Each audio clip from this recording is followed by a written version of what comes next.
Positive Spin. Presenting positive, innovative, and solution-oriented news from around the world. For example, like making the girls stay at home to take care of the siblings or cook at very young ages, as opposed to getting... On today's program, we'll learn how women are working on the cutting edge of scientific and technological breakthroughs. Opens a lot of doors. All it takes is your creativity. Then we'll visit the city of New Orleans to experience the city's vibrant culture and legendary history firsthand. It's so amazing that when you just show up, that the impact of just showing up. So we're here and we're really just working. And we'll interview a New Orleans resident with an innovative plan to address homelessness in that city. Someone actually cares, someone takes time out of their day. Then we'll celebrate the 50th anniversary of Stonewall with the 2019 San Francisco LGBTQ Pride Parade. Pride for me means uniform. Following that, we'll see a music video featuring master jazz guitarist John Dalton. Countless women innovators are making important contributions to science and technology. In the following segment, several accomplished women share their experiences in these fields and send a strong message of empowerment to a new generation.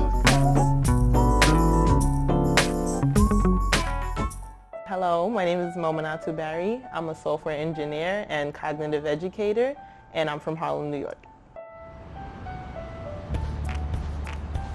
My grandmother brought me to America at 3 years old. And from there, I was exposed to a lot of different opportunities. And the main ones that I've stuck with was chess, science, going with like inventions and how and why things work. These here are like some trophies that I've got growing up. These were like all girls tournaments here. This one was really nice. There's all girls chess nationals. This one here is for best camper. So I like giving back to my communities because I see a lot of the activities that I was giving at a young age are not given to younger generations now, such as STEAM, like science, technology, engineering, arts, and mathematics. There's very big lack of presence growing up in Harlem now. So I just want to give younger generations the same inspiration and different ways of thinking that I was brought up on. They call me like the hood Mother Teresa because like everything around me is fast-paced. I teach coding to 3 different schools. I do like chess tournaments and like be like, yo, just come. I do networking events. I make sure people like can connect within my network or other networks that I may have connections. Yeah, just keeping them lively.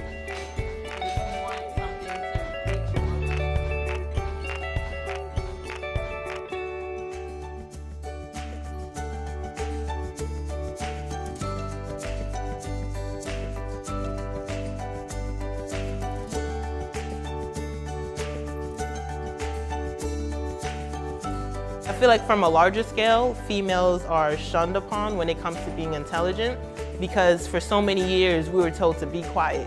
That has affected the growth of not only the person, but like society as a whole. My name is Amanda Mbele and I'm an intern at the International Atomic Energy Agency. I work as a spent fuel management project assistant. I decided to go for this career mainly because I was very curious as a kid and I saw that science was everywhere around me. As a female scientist, I've encountered several obstacles. One of them is that it seems like you are not expected to be feminine, you are more expected to be masculine and you can't wear heels in other areas. Alessandra Lombardi, I'm at CERN since 23 years now. I'm an accelerator physicist. I think it's important that more women come into science for many reasons, including the fact that in society we have a gender balance and in this field of physics and engineering we definitely don't. So nowadays I think between staff and fellow, in general at CERN we have 20% women. And if we look just at the scientist, physicist and engineer, then the percentage dropped to some 15–16%. The number tells us that there is still a way to go. I believe it's very important for the United Nations to tackle like equal opportunities in STEAM because it's a global perspective. For example, like making the girls stay at home to take care of the siblings or cook at very young ages as opposed to getting an education. Like, why can't they get an education as well? Just having a chance to do something opens a lot of doors. All it takes is your creativity. Once you can mold that into something real and something that's sustainable, then the future is just going to keep growing from there. Like, even if you're not the first person to do it, you're leaving a blueprint for the next people to add on to it. The world is evolving and a lot of female scientists are coming up. Therefore, we'll have a balance between the genders and it will not be ruled by males only. We'll have women power as well. My message to young girls and even older girls all around the world is that don't let anyone tell you that math and science is not for you. You have unlimited possibilities in front of you. You can do it.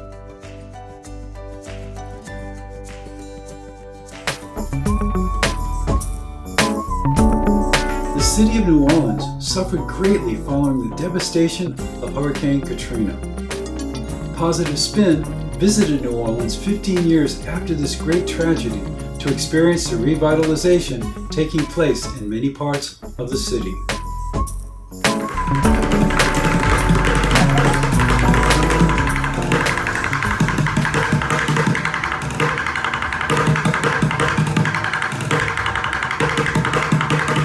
New Orleans is one of the most culturally diverse cities in the United States.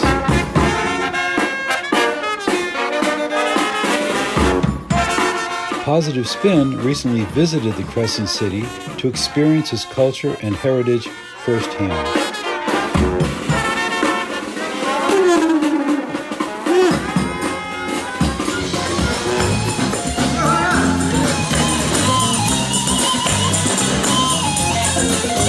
From attending the annual Satchmo Festival, celebrating the legacy of Louis Armstrong, to learning about the city's voodoo history, experiencing the great food, visiting the amazing graveyard monuments, to experiencing the National Jazz Museum, Mardi Gras World, and local music scene, and a drag queen show to benefit the local community.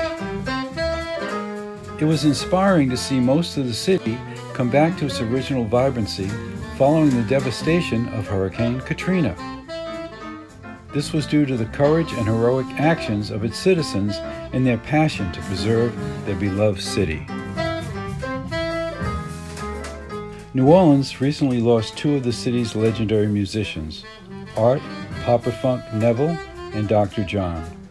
We were honored to attend a musical tribute to Art Neville by his brother Cyril and to interview Dr. John's musical director. My name is Roland Guerin. I'm a bass player, bass player for my mom. And I was Alan Toussaint's bass player. I was Dr. John's musical director. And I have music. I'm a songwriter. Alan was my mentor. Could you once again talk about the difference between New Orleans music and other forms of music? You said something earlier today that was significant. I don't know if I can repeat exactly what I said. But I mean, music is human, you know? And a lot of the folks here don't mind and really look forward to sharing themselves with people, you know? That's how we learn. We learn very organically in terms of speaking and everything. To me, that's a little bit of that is lost around in the world. But here, and all throughout Louisiana, it's preserved. In terms of like, the value is not only just seen as like something, it's understood. You know, and so that sharing and that giving comes across in the music. It's not about egos and all that kind of stuff. Ego has nothing to do with music. It has nothing to do with life, you know? And the music is about living. It's a language and we're speaking the language. So I mean, when we don't mind sharing, that means we're supporting each other. And there's that interaction going on. We're communicating, and that's in the food. If another, like all the different cultures that are here, that flavor is in the food. You're gonna taste some French, you're gonna taste some Spanish, you're gonna taste some Native American, you're gonna taste all these different things, you're gonna taste African. You know, that's a gumbo. That's what it's about. It's about all that stuff coming in. And so the music is the same. You got, all these different rhythms, the different flavors. All these things coming from all over, and we're bringing them together and playing. And not worrying about, whatever it is, because we're all in it together.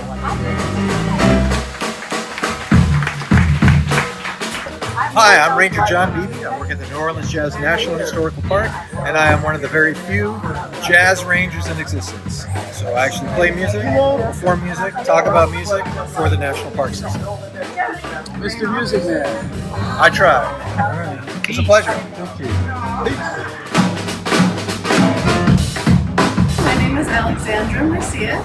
I have lived in New Orleans for off and on for about 3 or 4 years.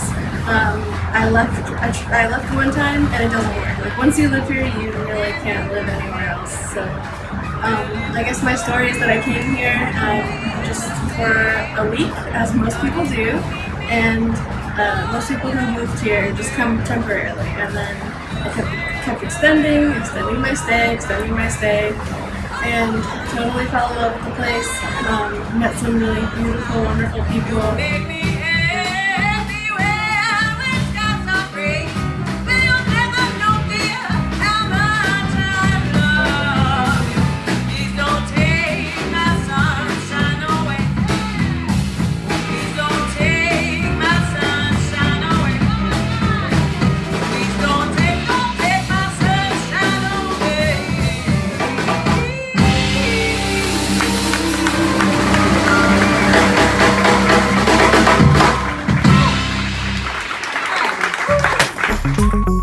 Haiyan Can is a young man with a unique vision to address homelessness in the city of New Orleans.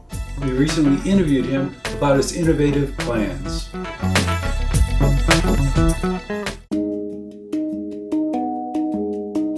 In New Orleans, as with other major cities in the United States, homelessness is a growing problem.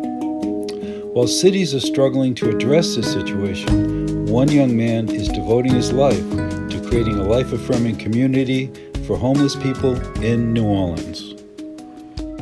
Okay, my name is Haiyan Khan, and I moved to the States about 30 years ago from Pakistan, and did my studies here and did a corporate job and all of that, and was quite successful at it. But I found something was missing. There's something that was just this sort of rut of the corporate was getting to me, and something inside me was wanting something more. And so what you see around here, this is more towards what I wanted to do, and that's find really ways of living holistically. And I eventually left sort of the position that I was in and came down here to New Orleans after Hurricane Katrina to help out rebuild the city here, and ended up staying here because I've been here for some time. And got involved with the homeless, feeding them for many years. I also loved building things, and hadn't really had much experience in building like a house or something. And I really liked the idea of sustainability, so I took a couple shipping pallets and put together a little house on wheels and rolled it out here. And I worked with a person that was unhoused, and that person started living in it. And then someone else saw that and said, hey, could you build me one? So I built another one with a little bit more features and a little bit larger. And then someone else asked me one. And I built 3 and then 4. And after the 4th one, I was like, okay, I got to stop this because, what do we do next? And around that time, a local incubator asked me to, startup incubator asked me to come and be part of their process to really think this through a little bit. And that process really helped me in really finding the eventual dream, which is this village, which is a sustainable community of sort of simple living and such. And we started that in the east in New Orleans, but there's a lot of politics that happened, so we bought our land and we started, but it was just too much too soon, so we stopped that. And then we kind of went on a hiatus, figuring what do we do next. And you see this bus.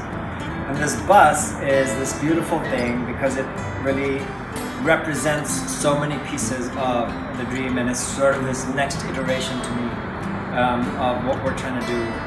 And I envision this as a beautiful community center, a community space with a shower and a restroom in the back and a shower outside as well. I see a kitchen where people can come in themselves and cook and make their own coffee, make their own meals. In fact, right now I have a bag right there that was donated by the homeless of food, of rice, of beans, of canned beans and goods, because they're like, get us a stove and we'll start to cook, you know. So we are starting to do that, and I see this beautiful space where we would just sit like this, many of us inside, and talk about some issues that we have, learn about things, have access to healthy, affordable food, have access to the simple things, which is, you know, get cleaned up, get a shower, etc. Within the bus, I can see that being even connected to the audience at large. So I could see sort of a FaceTime streaming of this, where people that are not unhoused can kind of sort of peek into what really a life is when you are out on the streets, or when you're marginalized, or when you're, you know, living on a fixed income, and really get into that conversation, because the future community would be this intersected community of seniors, of single maybe mothers or parents with kids, of people that were formerly unhoused, people that had addiction or wellness issues, mental health issues, and many people, like, you know, younger people that are looking for something different because the system maybe isn't speaking to them as much. So this bus is that sort of dream on wheels, and right now it's in a very bare shape, as you can see. You know, as we get funds, as we get some money, we start to build this out. But we're still, you know, we put a coffee pot out, we've got a generator, and there's so many people that come and charge their phones. Now we put a hand sink, you know, we've got a little hand pump sink that they can wash their hands, and that in itself is huge for them. So I think even right now it's providing solutions to them, be simple, but I'm talking to them about the community, and they really like the idea, so we want to develop that and maybe buy land a couple of hours away from here, where we can live in this beautiful nature setting, where everyone can have their own space but still be part of the community, pitch into it. So what do you see the impact from these people? I mean, you talked to a couple of them, and they seem like they're really thrilled with what's going on here. So what's... Yeah, you know, it's so amazing that when you just show up, that the impact of just showing up. So we're here and we're really just working with them and really trying to understand them. And I think that's the biggest impact of it, is like someone cares. Someone actually cares, someone takes time out of their day. And then actually, this is so possible. And this can happen right now. We have everything that we need to make this happen. And most of all, when I say everything, it's us, it's our will, you know.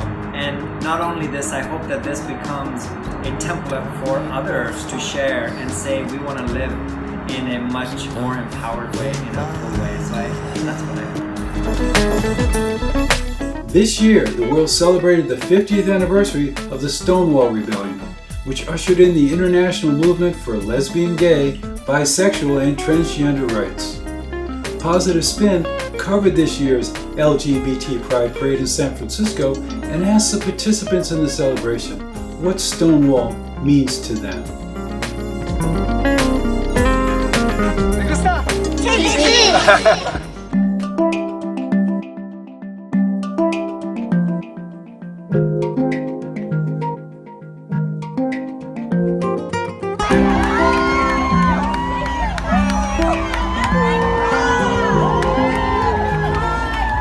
Pride for me means uniformity.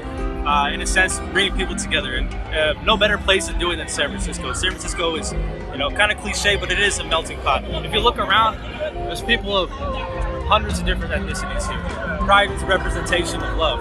Love is the purest form of, you know, thing that connects us all. Love is family. Love is friends. Love is sexual orientation. Love is anything you want it to be. And I think Pride better represents love than anything else. And that's why I love being out here. Such a great event. What Pride means to me is being free, open, and all about yourself, all about your sexuality, no matter if you're straight, gay, queer, or whatever. It's being open, being safe, and having fun, and living life to the fullest. Pride means, to me, community and gathering together in safety and happiness and joy. I have a brother who's struggled all his life to have his identity, and now I get to support him in a day that he gets to enjoy because he's always known who he was and he stayed true to himself. So I get to have that support with him today. Beautiful. What does it mean to you? Pride means to me that we have been down that road and we see our successes, and now we actually see our challenges that lie ahead. Pride is resistance, right? So it is literally taking who you are, taking the very best of who you are, the part of you that the world says isn't acceptable, and making sure that the world understands that you're here, you're present, you're ready to go, you're ready to live your life, you're ready to show up for your life, and you're going to make that a declaration, right? You're going to tell the world, hey, forget you and forget your politics, forget that box that you're trying to put me in, that closet that you're trying to put me in.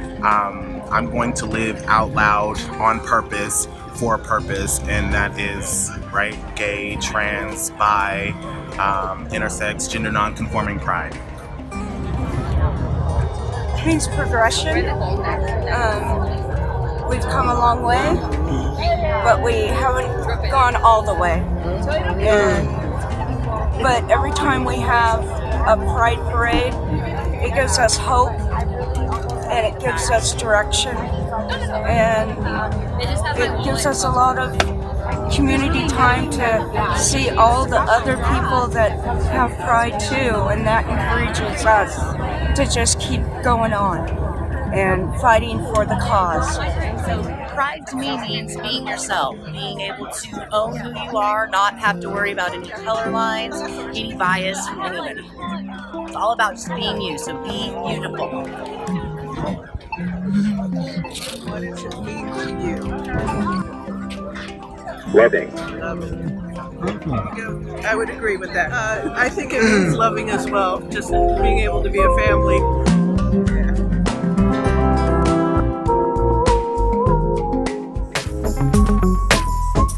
We are now pleased to feature a music video of the John Dalton Trio performing John Coltrane's Moment's Notice.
Thank you for watching Positive Spin. This show is made possible through the generosity of the Patty and Jack Wright Foundation. Watch us on Free Speech TV, DirecTV, Dish Network, Sling, Roku, and Apple TV. Watch and subscribe on our previous episodes on YouTube, and please like us on Facebook. I'm Bill McCarthy. Now it's your turn. Inspire, empower, go out and make some positive news.